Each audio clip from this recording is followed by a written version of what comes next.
Welcome back to Sampstra Games, the place to find new strategy games, and today I'm gonna play Songs of Conquest. I'm a little bit late on this game. It came out quite a while ago, but it's a really good turn-based combat game, so I figured let's start it together. And now straight up into the second song, so that you can experience something a little different. From the ashes, freed from the slave mines of Baraya, Rask of South Creek Flats and a small band of Rana flee and fight their way to the deep marsh and home, but the dangers in the marsh are many, and Rask must awaken the might of Rana to end the threat from the humans once and for all. From ashes we rise. Alright, so we're gonna start here. Life returns to the marsh. Enslaved are the Rana, enslaved are we all. The humans are many, they're big and we're small. They come to the marshes to take us away. They steal all the younglings at night and the day. But no, little youngling, the times always change, and we will be free. I know it sounds strange. A wielder will come, his shackles will break, with fury within him, his power will wake. The rider is come, we sorrow no more. The rider is come, the Rana do roar! Ooh, I love that. A wielder is sort of like your main hero or character who typically can use different spells, and he's gonna have his troop with him when we fight combat. Rask of the Southern Flats had been a slave of the Barayan since he was taken from the marsh as a youngling. Day after day he and the other spawning toiled in the mines. They accepted his fate and the fate of the Rana, for all it seemed hopeless. That was, until today. Well, Frogling, today's your lucky day. I, Captain Xavier Silkpool, have freed you and your fellows. Your chains are broken and no longer will you work in the mines of House Rosewater. By my hand and my contract, freedom is yours. Freedom? Thank you, friend of Rana, friend of Rask. I am friend to no one. I have but my honor and a contract, and this contract would have me free you. Come, Frogling, today we are allies, and I would see you safely away. But how can we leave? We can't make our way across the desert and home to the marsh. I have used my talents as a wielder and activated this portal. Just step through it and it will take you far from here, to your beloved swamp, and these weapons will help you evade recapture.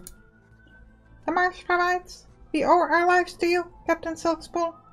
But with these weapons and your aid, we should free the other slaves in the mine.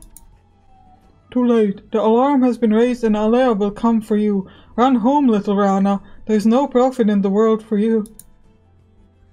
Alright. So we get saved by like a random guy who was just like, let me just save you. But we are definitely happy with that. Let's go home. The energy of the activated portal pushed Rask and his small band of spawn mates through, and they arrived at the outskirts of their beloved marsh. After quickly claiming a nearby lookout tower, Rask and his loyal friend Chikam gathered close. Rask, what should we do? Let us keep north. The old Rana would say to keep our Raja's peak on our right by day, and follow the water lily star by night. Soon we will know true freedom. Slaves, no more. And slaves, no more it is. Alright. So we can click our watchtower, which allows us to increase our view, and we can move our character around. Here you can see our character's sheet. So we have defense and offense. This is important. This will affect the damage your troops do. Movement is self-explanatory, and view radius, so we can see how much of the map you can see. You also have different skills, and every 8 turns you will gain special, every 8 level of your character will gain special powers, and you can also have equipment as you can equip for different things. Up here you have your resources, which is important because you can claim different buildings, and then here you can research different things. So we need to have research buildings, and depending on the research building, this will allow us to research different things. We also need to make sure that we are defending the research buildings, because obviously if they get destroyed, we won't be getting any points of that. So right now, we don't have any research that we can focus on because we don't have any research buildings. Okay? And we could also go to the marketplace and get some troop information. So we're gonna move. Here you can see the units that we currently have. So we have 18 hunters and 17 other hunters. And we could gain more if we found people. So let's actually go straight up into combat. I think that's a good idea, so I can show it off for you. Up ahead, some Barian merchants were forcing Rana into cages and preparing them for transport. One of the caged Rana spotted Rask and his small band of refugees and cried out a warning, "Watch out! Watch out!" "We will not watch out! We will save you instead!" You there, get in line with the others and we'll be on our way to the mines of Tempest Dunes. Come on, hurry up and no one gets hurt. "We aren't slaves! Captain Silkbull, friend of Rana, freed us!" Silkspool? That's quite the story. Look, we know you are runaway slaves, and must be both hungry and lost. House Bellicus will welcome you with open arms. I think you have a very different definition of what welcome you with open arms means. Come peacefully and we will give you extra rations for a week. No, never again. Free the younglings from these transport cages and we will be on our way. That fool Sixpool has armed them. It will be the 12th Moon Massacre all over again and no profits for us. Froglings, we have no quarrel with you. You're free to pass. Rask couldn't tear his eyes away from the fighting younglings in the cages. His heart beat loudly in his ears. His body grew hot with rage. Suddenly he heard a voice inside his head. "If we can." Rask felt the pain and rage flow to him from his spawn mates. He felt the essence. So the essence is what allows us to do spells. "We aren't leaving without the younglings. Free them now." Dare challenge us, Swan? Be thankful we don't clasp iron in your tiny wrists. "We'll never wear iron again. Rana, death to the slavers! Free the younglings!" Alright, so here you can choose where you want to put your warriors, and if you had a high spotting you would be able to see where the enemy units are, which we can kind of see that they're over here, not precisely. You can also withdraw or do a quick battle, but we're going to do a manual battle because we like to fight on this channel. We like to do some combat. Alright, so we got our beautiful hunters. Ooh, look at those big warriors there. Alright. Now this game does have attack of opportunity, so you want to be careful once you move into their zone. That's that. Now you might look at this and see, oh, 28 to 42. We're going to decimate them because they only have health of 2 now. So this is the damage that you do, but actually these are like the number of sub-units that are in that level. So you can see that we only got them to half HP like this. If I do another attack, it will kill one of their units, which is what's happening right now. Unfortunately, they do hit back, which is, well, actually any melee attack hits back, so it's a bit unfortunate. But, so we have a chance to insta-kill this person.